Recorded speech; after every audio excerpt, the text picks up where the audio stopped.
My name is Bethann G. Merkle. I'm a photojournalist with the Quebec Chronicle-Telegraph. I've worked with the Chronicle-Telegraph for almost 3 years now, and in the last 6 months or so, I've had the great opportunity and challenge of coordinating our anniversary efforts.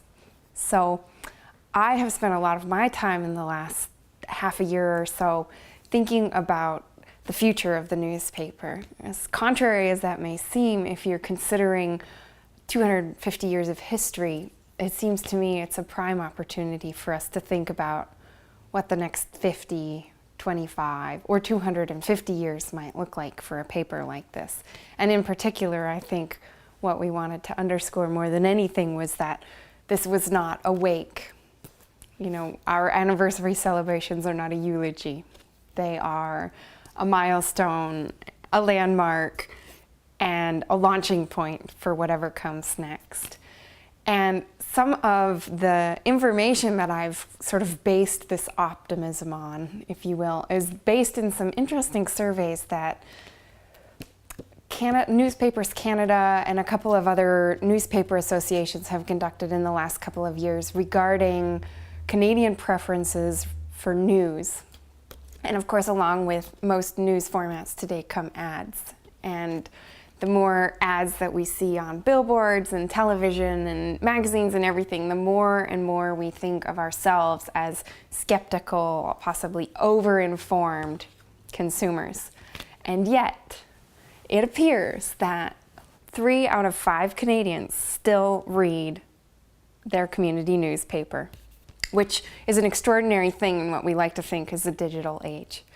And similarly, community newspapers, not the big newspapers, but community newspapers are still Canadians' preferred source of news. They're Canadians' most trusted source for ads.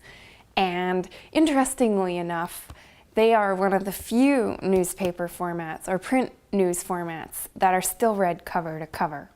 Of course, if you're a weekly newspaper, you have a little bit of an advantage because there's a great deal less of your content that someone has to get through in a week. And similarly, as a weekly like the Quebec Chronicle-Telegraph is, we have an advantage because a lot of the stories that we're telling are timely, but they're not necessarily urgent in the same way that a major news source is dealing with their story formats. So if you read us on Monday or you read us on Thursday, there's still time between those two for you to read the same story, for you to remain incorporated with the community and to understand the network of information that's being shared and perpetuated by a community newspaper. Interestingly enough as well, the QCT is the only English language newspaper in the Quebec City area, and it turns out it's been that way since 1925. That's quite a long time ago. So in all those years, there's been one newspaper, the QCT, that has been rallying, inflaming, boring, exciting,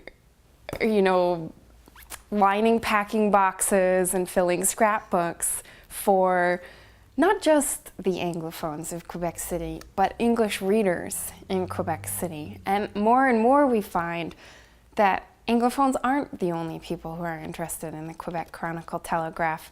And by an Anglophone, I mean not only English language speakers who were born and raised in Quebec City, but folks like myself who came several years ago from Montana, or a friend of mine who moved here several years ago from Poland, or another friend and journalist, in fact, with the Quebec Chronicle-Telegraph who moved here a couple of years ago from Saskatchewan.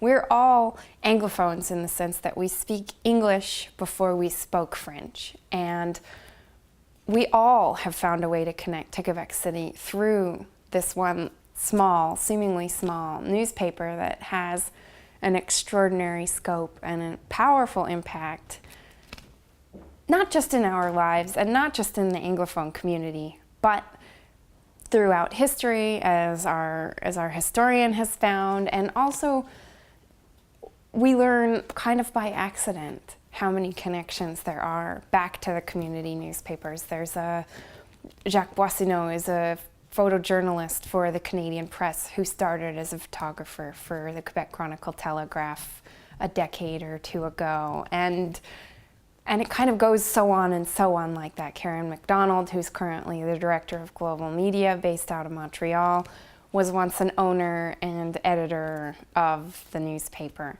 And so those are just some examples of, I don't know, kind of a newspaper that could, a little newspaper that could sort of idea that just because we're small doesn't mean we're impotent, and it doesn't mean that we're insignificant. And in fact, it could be that smallness is our strength, that our size enables us to be agile and adapt to changing media landscapes, such as taking our newspaper format online and starting to integrate with people who are interested in engaging with us through social media.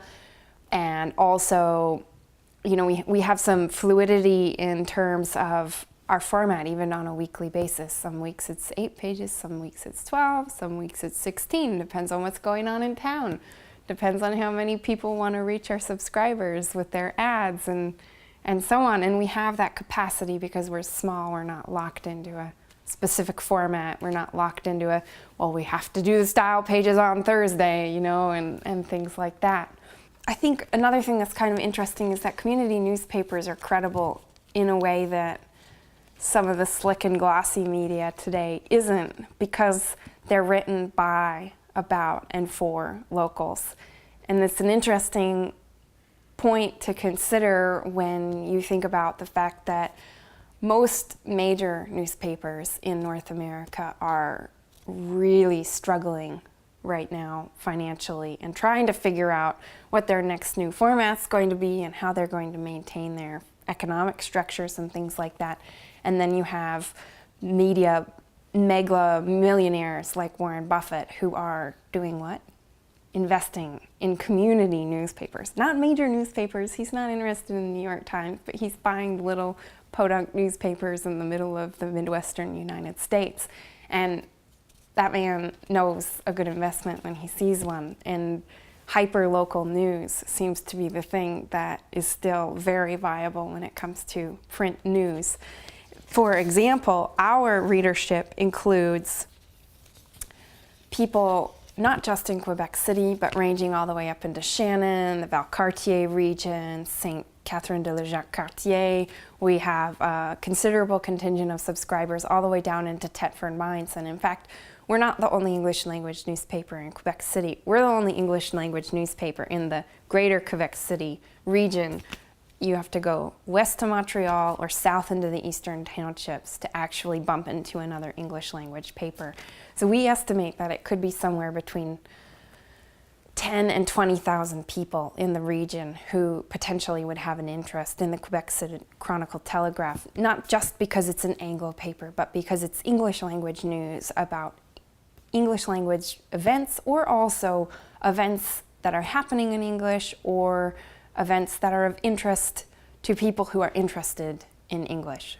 And that's a convoluted way of saying maybe there's a new movie out and it's in English and it's a big deal to everybody. That's the sort of thing that we're going to cover, and we're going to cover it in a very different way than the large local French media are going to, because, well, we're talking about our own language and there are things that we can do in that framework that you can't in another. It's just a cultural and linguistic luxury that we enjoy. We're not just here for old school Anglos. We're here for anyone who's interested in reading about our community in English. We hear all the time from Francophones who are, I guess you could say, an Anglophile community, who are quite interested in things that are happening locally in English. They want to maintain their English. And the other contingent of readers that might surprise some folks in the region is that there are a lot of non-Anglophone, non-Francophone, so we could say allophones, whose strongest second or third language is English. And they're connecting to Quebec City, not just the English language community, but the whole city in general through English language news and through English language community organizations, and in that way are integrating into the community, settling, learning French, staying, and contributing to a stronger, more dynamic community in general. So I bumped into the Quebec Chronicle-Telegraph the way a lot of people do, by knowing someone who had something to do with the newspaper. I worked at the Morin Center at the time, and I met Shirley Nadeau, who was a volunteer librarian. And it turned out that Shirley was also the copy editor and sort of local coordinator for the newspaper. And I learned this about her probably a half of a year before I did anything about it. But in the spring of 2011, I was reading the newspaper and thinking to myself, you know, I'm interested in ecology. I'm interested in the outdoors. I'm interested in sustainability, gardening, local food, things like that. And I never see anything about that in the newspaper. So I emailed Shirley and I said, hey Shirley, how about a local food column? Wouldn't that be fun? And she wrote me back and she said, well, you know, just because of the nature of our paper, we don't really do columns. But if you want to write for the newspaper, we have an opening right now. Send me your materials, send me some writing samples. And in the end, she hired me with the understanding that I could occasionally write about food and sustainability if I wanted to, but that I had to write about the community first and foremost. And my background is in sustainability and outdoor education and things like that, but my actual degree is in studio art with a strong emphasis in photography. So one of the things that I hit the ground doing for the newspaper was taking photographs. My first major assignment for the paper was the 2011 St. Patrick's Day Parade. And we did something that I didn't expect. Maybe they did this every year, but I had no idea because I was new. They did a huge centerfold in the newspaper, full color, 18, 20 photographs. I don't remember what it was, and they were all mine. And it was amazing. It was the kind of thing that a photographer who wants to do that professionally would dream of. And since then, it's been a regular gig. St. Patrick's Day is my assignment. And it's been a kind of neat thing to become a photojournalist and a journalist. I have an aptitude for writing, but it wasn't something I trained for, and I didn't train in journalism of any sort. So my kind of small town girl curiosity and interest in asking people personal questions and things like that enabled me to meet people. And I think one of the most potent things for me about the Quebec Chronicle-Telegraph is that it helped me figure out the structure of the community. I moved here not knowing a single soul except my husband. I came from a very small town, and not having a network was scary. It was a very, very foreign experience, something that I almost didn't even know what to do about.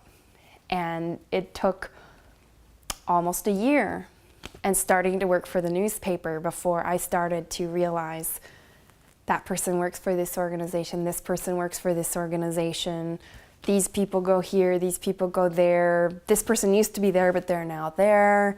And not just the people who maintain and perpetuate our institutional community, but the individuals who participate in those programs, the individuals who maybe have never heard of the program, but could benefit enormously from it.